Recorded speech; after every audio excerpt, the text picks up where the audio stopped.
Komið sæl og verið velkomin í Ísland í dag. Ríkisstjórnin lifir ekki út veturinn, en enginn þeirra sem nú áberandi í pólitík tekur við. Þessu spáir stjörnuspekingurinn Gunnlaugur Guðmundsson sem spáði reyndar líka fyrir fallið síðustu ríkisstjórnar. Sigríður Elva settist niður með honum. Spá sína þjóðfélagsmálin byggir Gunnlaugur á stjörnukorti lýðveldisins Íslands. Ísland var stofnað 17. júní 1944 og þá gerum við stjörnukort fyrir þá krafta sem voru í loftinu þar. Og hverju voru þeir? Mikill stórhugur, yfirborðsmennska. Þetta allt fyrir ofan sjóndeildarhring. Þannig Íslendingar eru mjög út af við og þetta mjög mikið út í heiminn. Þannig að Íslendingar standa á milli austurs og vesturs og svona on top of the world. Þannig við horfum mjög mikið til veraldarinnar og erum svona mjög sóttvarf og kraftmikil. Það svona útrás í stjörnukortinu? Já, algjörlega. En leið svolítið yfirbúrsmennska sem við þurfum að passa okkur á.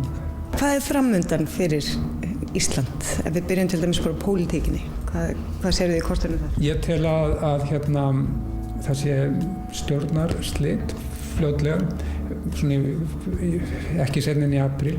Það hefur búin að ríkja svona lognmolla og fólk er búin að vera að bíða eftir því eitthvað gerist og þetta er liðið. Það er að koma nýr tími. Þessi ríkisstjórn, þetta er svona brunaliðsstjórn. Þetta er stjórn sem kemur til þess að slökkva eldana og núna eftir áramót það er að koma inn svona kraftur í veröldina. Drifkraftur sem grasrót og einstaklingar.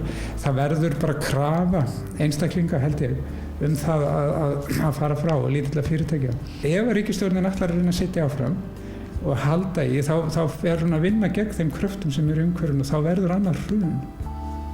Gunnlaugur hefur oft hitt naglan á höfuðið í spádómum sínum. Í byrjun árs 2008 spáði hann því að ríkið þyrfti á árinu að hlaupa undir bagga með bönkunum. Síðar sama ár spáði hann því í viðtali við Vísi að ríkisstjórn Sjálfstæðisflokks og Samfylkingar færi frá sem hún nú gerði nokkrum mánuðum síðar. Hvern sérðu fyrir taka við? Ég sé hið óvænta. Það er að segja, hver sá fyrir sér Jón Gnarr til dæmis, en hann tók við og þetta er eitthvað svipað. Það kemur nýr aðili, við erum að fara inn í nýjan tíma og það mun koma nýr aðilar. Þannig ég sé ekki hver það er annað en að þetta er algjörlega nýr persóna. Þetta er ekki gamlu menninni, það er ekki komin tími á að þessi gamlu komi aftur. Ef við tökum þessar menn, Bjarni, Ben og Sigmundur og svona, þetta eru menn gamla tímans. Þeir voru í gamla tímanum. Bjarni Ben, hæfur maður, stjórnarformaður í N1 og svona. Eins og Jóhanna sagði einhvern tímann, minn tími mun koma. Síðan er þetta þannig að tími manna er liðinn og það er það sem að mun gerast. Heimskerfin og íslensku kerfin, þau eru í hruni og það sem ég get sagt sem að menn kannski veit ekki að þetta hrun hófst 2008, þetta er breyting sem að mun vera til 2024.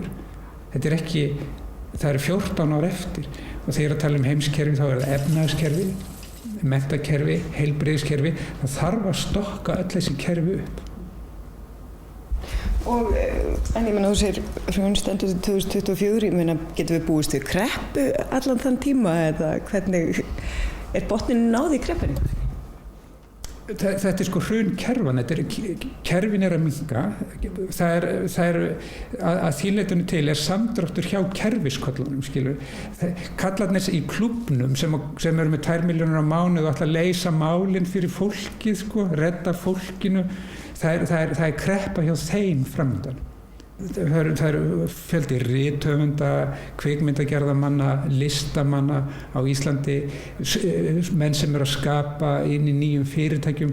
Það er geysilega mikil sókn framundan hjá þessu fólki, þannig að það er alls ekki kreppa framundan, það er spennandi tími framundan.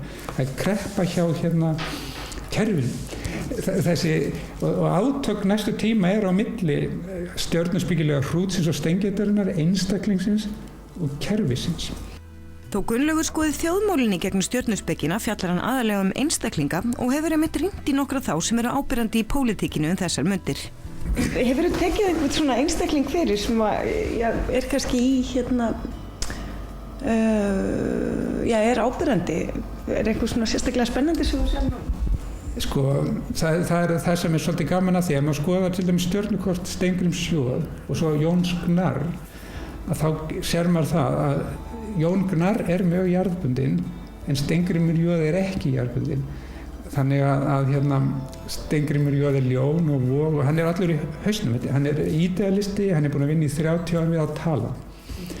Hann hefur aldrei rekið fyrirtæki, hann fær launin send frá ríkinu í gegnum svona bara gluggapósti.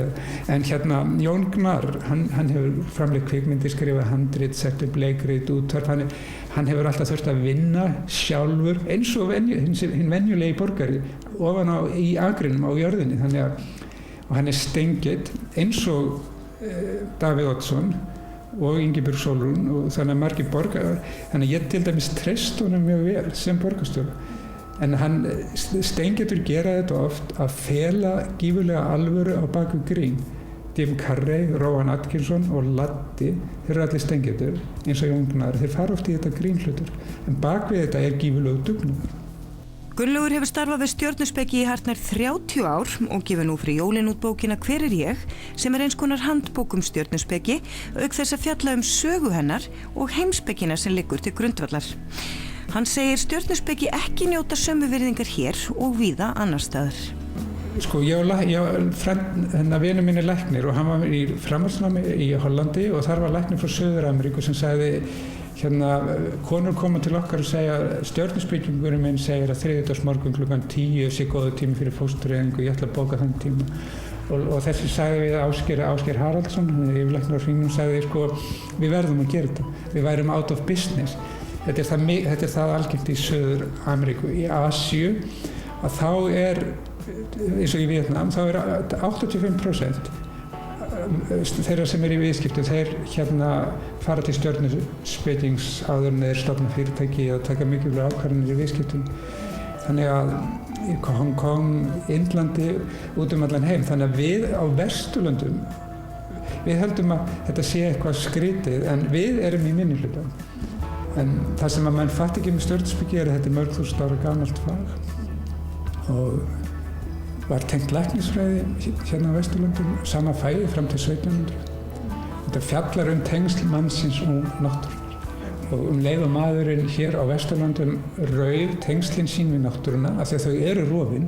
Við lifum alltaf inn í svona húsum, ferðumst í bílum, við erum hætt að vera í tengslum við náttúruna. Við sjáum ekki himininn, það eru rafljós. Við erum búin að aftengja okkur, leið og við aftengdum okkur, þá hættum við að hugsa þetta.